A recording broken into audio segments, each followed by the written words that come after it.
fundamentally negative on the property sector. What kind of bubbles are we in? Is this a US-style bubble for property in China?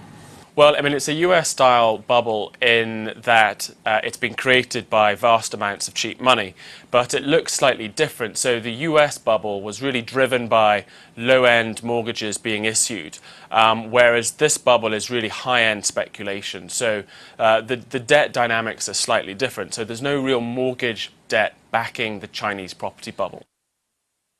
Is this a bubble that is going to pop, or has the government already put a stop to it? Well, I've never come across a government that's actually managed to deflate a bubble gradually. It's easier in a textbook than it is in reality. So what will likely happen is that confidence will suddenly go, and that, yes, the bubble will pop. Is that what is going to happen next, or do you think it's unwinding already?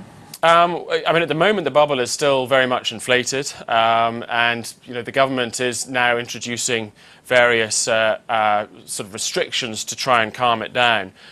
We think that will have varying degrees of success, but we do think that the bubble will burst sometime in the second part of the year once they stop injecting ridiculous amounts of credit into the economy. There are stock recommendations out there. A lot of people are still recommending firms like China Vanke and some of the big property developers. Is there some value in the sector still? I mean, I would say there's absolutely no value in any of these stocks whatsoever. I mean, you're holding a tiger by the tail, isn't that the expression? It will eventually come back to bite you. I mean, the way these companies are running their balance sheets is reckless. The Chinese property companies have the best terms of trade in Asia, and yet they're the most highly leveraged in Asia. So when this bubble bursts, they'll all be negatively affected. So you're saying this about every single property developers in China? All the large major ones, yes. They'll all see their profits fall spectacularly. The state-backed ones will survive, and it's the highly leveraged private-owned property companies that will have the most difficult time.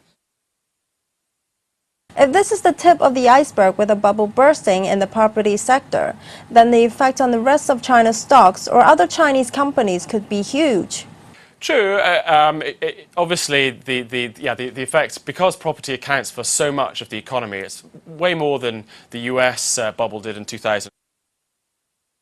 The US was about 6% at the peak in 2005, 2006, so it's just way larger, this bubble. But yes, it'll have a huge impact on all parts of the economy as asset prices decline and people's savings get wiped out.